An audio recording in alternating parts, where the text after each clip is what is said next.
کہ اماموں کے خلاف سلطنت نے احتجاج کیا ہو کہ معاذ اللہ آپ کے کردار میں یہ غلطی ہے، آپ کے کردار میں یہ غلطی ہے، آپ کے کردار میں یہ غلطی ہے، زمانے کا اعتراض نہ کرنا اور کوئی خامی نہ نکال پانا اس بات کی دلیل ہے کہ سب معصوم تھے۔ ورنہ جس کے پاس دولت ہو بادشاہ 50 الزام لگا سکتا تھا کہ یہ ہے یہ ہے یہ ہے یہ ہے، اور کیا کوشش نہیں؟ ایسا تو نہیں ہے کہ غافل بیٹھ گئے ہوں اور یہ نہ سوچا ہو کہ کوئی الزام لگایا جائے، کوئی الزام لگایا جائے۔ تو قید خانے میں بھی ایک خوبصورت عورت کو زیورات پہنا کے میک اپ کر کے حسین بنا کے بھیج دیا گیا اور اس کو سکھا دیا گیا کہ تو شور کرنا، سپاہی آئیں گے اور قیدی کو پکڑ لیں گے۔ وہ آ گئی قید خانے میں۔ اب ظاہر ہے کہ اس کو تو بتایا گیا تھا، اسے تو انعام ملنے والا تھا، لیکن جب وہ آئی تو اس نے دیکھا قیدی تو سجدے سے سر ہی نہیں اٹھاتا، سجدے سے سر ہی نہیں اٹھاتا، اور اس کی ہر تکبیر پر ایک گونج پیدا ہوتی ہے۔ ایک دم اس کی نظر سامنے پڑی تو اس نے دیکھا وہ قید خانہ تو وہاں تھا ہی نہیں، وہاں تو ایک باغ تھا، درخت لہرا رہے تھے، فوارے لگے ہوئے تھے، اور اس میں خوبصورت لڑکیاں پھر رہی تھیں، ایک سے خوبصورت لڑکیاں۔ تو وہ اس کی طرف بڑھی، اسے حیرانی ہوئی کہ یہ کہاں سے آ گئی اتنی خوبصورت لڑکیاں۔ وہ سب آ گئی اس کے پاس اور کہنے لگی تو یہاں کیوں آئی ہے، تو یہاں کیوں آئی ہے؟ کہ ہم تو اس قیدی کی وجہ سے بھیجے گئے ہیں کہ یہ ہماری طرف متوجہ ہو تو بادشاہ اس پر الزام لگائے کہ یہ کبھی بھی تیری طرف متوجہ نہیں ہوتا، اس لیے کہ اللہ نے ہم جنت کی حوروں کو بھیجا ہے ہر وقت کہ ہم آئیں اور اس کی خدمت کریں۔ ہم برسوں سے قید میں آ رہے ہیں اللہ کے حکم پر، یہ جب ہمیں نہیں دیکھتا تو تجھے کیا دیکھے گا؟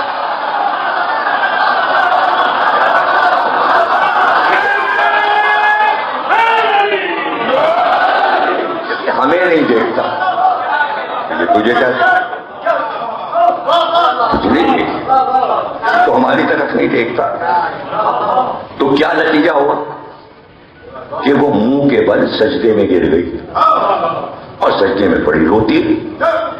اب دیر ہوئی، سپاہیوں کو پتا چلا تو قید خانے میں داخل کہ جو کہا تھا اس پہ عمل کیوں نہیں ہوا۔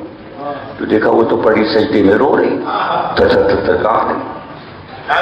اس عورت کو بھیجا گیا تھا، بادشاہ کو بتایا گیا کہ بھئی اس نے وہ کام نہیں کیا جو آپ نے کہا تھا، وہ تو سجدے میں پڑی رو رہی، وہ سجدے میں رو رہی۔ پکڑ کے اس کو اٹھا کے گھسیٹتے ہوئے لے گئے، بادشاہ کے سامنے پیش کیا۔ اب اس میں خوف نہیں ہے، آنسو ضرور ہیں لیکن بادشاہ کا خوف اس میں نہیں ہے۔ بادشاہ نے کہا جو تجھ سے کہا گیا تھا وہ تو نے کیوں نہیں کیا؟ کہ میں کیا کرتی، میں نے کبھی سجدے کی یہ کیفیت زندگی میں دیکھی ہی نہیں جو اس کے سجدے میں کیفیت تھی۔ میرے نفس نے مجبور کیا کہ میں بھی سجدے میں گر کر اس لطف عبادت سے قریب ہو جاؤں، اور جب میں سجدے میں گئی تو مجھے پتا چلا عبادت کی کیفیت کیا ہوتی۔ دل ہی نہیں چاہ رہا تھا کہ سجدے سے سر اٹھاؤں، اور آنسو میرے جاری تھے۔ میری عبادت میں آنسو جو گر رہے تھے، میں زندگی میں نہیں روئی، میں تو ہنستی رہی۔ جب آنسو نکلے تو پتا چلا لذت عبادت کیا ہے۔ کوئی اپنے تاثرات اس نے بتائے، اس نے اپنے تاثرات بتائے۔ تو حضرت یوسف کو زلیخا نے پکڑ لیا، بھاگنے نہیں دیا، پیچھے کا دامن ہاتھ میں آ گیا، لیکن یوسف تو بھاگنے کا ارادہ ہی کر چکے تھے۔ وہ اتنی تیز دوڑ رہے تھے کہ دامن پھٹنا تھا، انہیں تو ہاتھ آنا ہی نہیں تھا۔ زلیخا کے ہاتھ تو دامن آیا، وہ بھی پھٹا ہوا دامن۔ یوسف تو ہاتھ سے نکل گئے، چلے گئے، اپنے کو بچا لیا یوسف نے۔ زلیخا اسی منزل پہ رہی۔ یہ ہے نبوت۔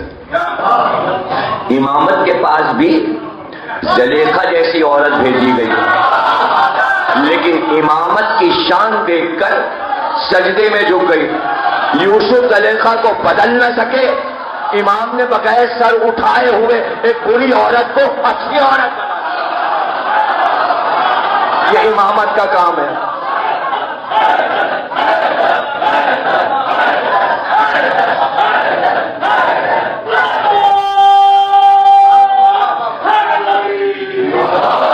یہ امام موسی کاظم کا واقعہ ہے۔ یہ امام موسی کاظم کا، امام حسن نماز پڑھ رہے تھے صحرا میں، ایک دفعہ جو آنکھ اٹھائی تو دیکھا ایک خوبصورت عورت سامنے بیٹھی ہے، اور اس نے امام حسن سے کہا میں آپ کے لیے آئی ہوں، میں اپنا نفس آپ کے حوالے کرتی ہوں۔ امام حسن رونے لگے، آنسو بہنے لگے۔ اب جو آنسوؤں کو دیکھا تو وہ بھی رونے لگے، امام کو دیکھتی جا رہی اور روتی جا رہی۔ رات میں امام حسن نے خواب دیکھا کہ حضرت یوسف تشریف لائے اور آ کے کہنے لگے کہ آپ اس عورت کو دیکھ کے رونے کیوں لگے؟ کہ مجھے آپ پر گزرا ہوا واقعہ یاد آیا۔ جیسے اس عورت نے مجھ سے تقاضا کیا، مجھے یہ یاد آ گیا کہ یہ مصیبت ایک نبی پر بھی آ چکی، تو میرے آنسو جاری ہو گئے۔ تو حضرت یوسف نے کہا کہ ہاں میرا دامن پھٹ کے اس کے ہاتھ میں رہ گیا تھا، لیکن یہ امامت کی شان ہے کہ وہ آپ کو ہاتھ نہ لگا